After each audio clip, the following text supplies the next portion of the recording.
নমস্কাৰ সকলোকে স্বাগতম জনাইছো আজিৰ নতুন ভিডিঅ'টোলৈ। এই ভিডিঅ'টিত আমি হ'বলগীয়া টেট এক্সামৰ বাবে 20টা অসমৰ জনগাঁথনিৰ ওপৰত MCQ ডিছকাছ কৰিম। সো ভিডিঅ'টো শেষলৈ চাব।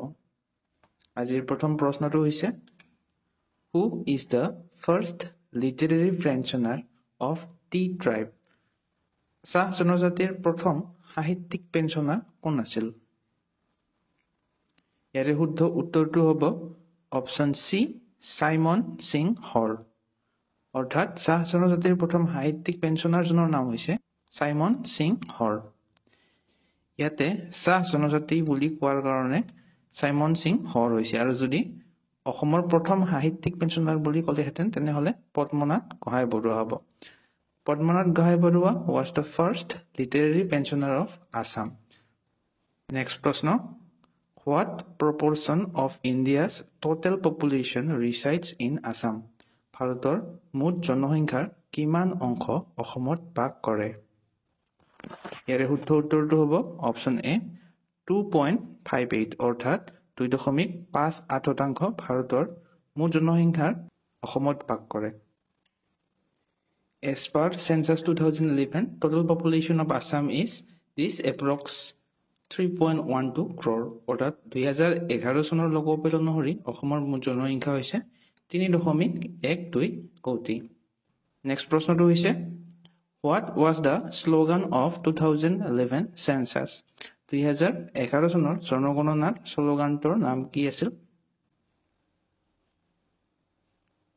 ইয়াৰে শুদ্ধ উত্তৰটো হ'ব অপশ্যন চি, অৰ্থাৎ 2011 চনৰ জনগণনাৰ শ্লোগানটো আছিল আৱাৰ চেঞ্চাছ আৱাৰ ফিউচাৰ।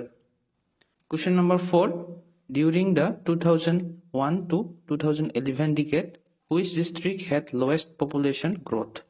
অৰ্থাৎ 2001 পৰা 2011 দশকৰ ভিতৰত কোনখন জিলাত জনসংখ্যা বৃদ্ধিৰ হাৰ আটাইতকৈ কম আছিল? ইয়াৰে শুদ্ধ উত্তৰটো হ'ব অপশ্যন ডি কোকৰাঝাৰ, আৰু আটাইতকৈ বেছি আছিল ধুবুৰী ডিষ্ট্ৰিক্টৰ। Dhubri district had the highest population growth rate in Assam during 2001 to 2011 decade at 24.44%. Question number 5. Which term indicates the language of Burmans? বৰ্মনসকলৰ ভাষাটোক কি বুলি কোৱা হয়? ইয়াৰে শুদ্ধ উত্তৰটো হ'ব অপশ্যন ডি থাৰ, অৰ্থাৎ বৰ্মনসকলৰ ভাষাটোক থাৰ বুলি কোৱা হয়। Question number 6. In which district is the Nameri National Park located? Nameri ৰাষ্ট্ৰীয় উদ্যানখন কোনখন জিলাত অৱস্থিত? ইয়াৰে শুদ্ধ উত্তৰটো হ'ব অপশ্যন চি শোণিতপুৰ, অৰ্থাৎ শোণিতপুৰ জিলাখনত নামেৰী ৰাষ্ট্ৰীয় উদ্যানখন অৱস্থিত। Question number 7. In which district is the Barak Valley located in Assam? অসমত বৰাক উপত্যকা কোন জিলাত অৱস্থিত? ইয়াৰে অপশ্যন হ'ব option D all of the above, অৰ্থাৎ এই তিনিওখন কাছাৰ, হাইলাকান্দি, কৰিমগঞ্জ গোটেইকেইখন বৰাক উপত্যকাত অৱস্থিত। Question number 8. Which famous dance form of Assam is performed by the people of tea gardens during autumn? শৰৎকালত অসমৰ চাহ বাগিচাৰ লোকসকলে কৰা জনপ্ৰিয় নৃত্য কোনটো? ইয়াৰে শুদ্ধ উত্তৰটো হয় অপশ্যন চি ঝুমুৰ, অৰ্থাৎ ঝুমুৰ নৃত্যটো হৈছে শৰৎকালত অসমৰ চাহ বাগিচাত বসবাস কৰা লোকসকলে কৰা এটা জনপ্ৰিয় নৃত্য। Question number 9. Which national park of Assam is known for feral horses? অৰ্থাৎ অসমৰ কোনখন ৰাষ্ট্ৰীয় উদ্যান বনৰীয়া ঘোঁৰাৰ বাবে জনাজাত? ইয়াৰে শুদ্ধ উত্তৰটো হ'ব option B Dibru-Saikhowa national park. Dibru-Saikhowa ৰাষ্ট্ৰীয় উদ্যানখন বনৰীয়া ঘোঁৰাৰ বাবে জনপ্ৰিয়। Question number 10. What percentage of India's land area is covered by Assam?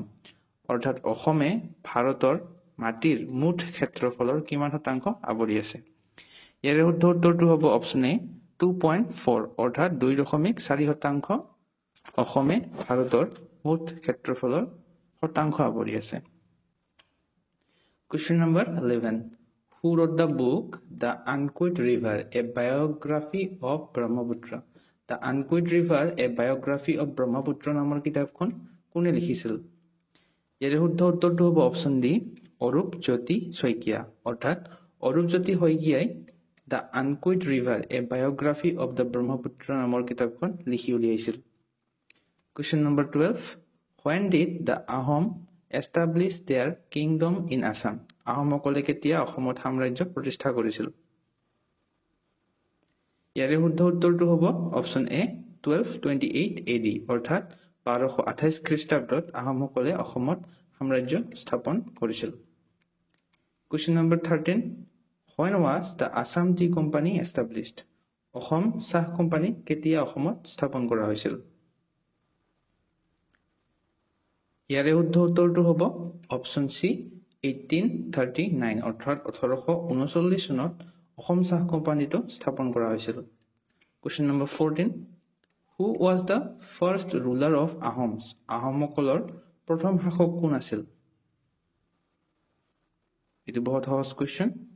ইয়াৰে শুদ্ধ উত্তৰটো হ'ব অপশ্যন চি চাওলুং চুকাফা অৰ্থাৎ চাওলুং চুকাফাই আহোমসকলৰ প্ৰথম শাসক আছিল। Question number 15 In which decade did Assam experience the highest population growth rate? অসমত কোন দশকত জনসংখ্যা বৃদ্ধিৰ হাৰ সৰ্বাধিক আছিল? ইয়াৰে শুদ্ধ উত্তৰটো হ'ব অপশ্যন ডি 1991 to 2001 অৰ্থাৎ 1991 চনৰ পৰা 2001 লৈকে অসমত জনসংখ্যা বৃদ্ধিৰ হাৰ সৰ্বাধিক আছিল। Question number 16 In which district is the Raimona National Park located? Raimona ৰাষ্ট্ৰীয় উদ্যানখন কোনখন জিলাত অৱস্থিত? ইয়াৰে শুদ্ধ উত্তৰটো হয় অপশ্যন বি কোকৰাঝাৰ ডিষ্ট্ৰিক্ট অৰ্থাৎ কোকৰাঝাৰ জিলাত ৰাইমনা ৰাষ্ট্ৰীয় উদ্যানখন অৱস্থিত। Question number 17 In which year did Bakhtiyar Khilji invade Assam? Bakhtiyar Khiljiয়ে কেতিয়া অসম আক্ৰমণ কৰিছিল? ইয়াৰে শুদ্ধ উত্তৰটো হ'ব অপশ্যন বি 1206 AD অৰ্থাৎ 1206 খ্ৰীষ্টাব্দত বখতিয়াৰ খিলজীয়ে অসম আক্ৰমণ কৰিছিল। Question number 18 Which district has the lowest population density in Assam? অসমৰ কোনখন জিলাৰ জনঘনত্ব আটাইতকৈ কম? ইয়াৰে শুদ্ধ উত্তৰটো হয় option C Dima Hasao district অৰ্থাৎ ডিমা হাছাও ডিষ্ট্ৰিক্টখনৰ জনঘনত্ব আটাইতকৈ কম আৰু আটাইতকৈ বেছি জনঘনত্ব থকা জিলাখন হৈছে Kamrup metro'. Question number 19 Where was the first Gurudwara on Assam found? অসমৰ প্ৰথম গুৰুদ্বাৰাটো ক'ত অৱস্থিত? ইয়াৰে শুদ্ধ উত্তৰটো হয় অপশ্যন বি ধুবুৰী ডিষ্ট্ৰিক্ট অৰ্থাৎ অসমৰ প্ৰথম গুৰুদ্বাৰাটো ধুবুৰী ডিষ্ট্ৰিক্টত পোৱা গৈছিল। Question number 20 In which year was the initial census of Assam carried out? অসমত প্ৰথমবাৰৰ বাবে জনগণনা কেতিয়া কৰা হৈছিল? ইয়াৰে শুদ্ধ উত্তৰটো কি হয় আপোনালোকে কমেন্ট সেকশনত জনাব। ভিডিওটো যদি চাই ভাল লাগিছে তেনেহলে লাইক, শ্বেয়াৰ আৰু সাবস্ক্ৰাইব কৰিবলৈ নাপাহৰিব। আজিৰ ভিডিওটো ইমানেই, ধন্যবাদ।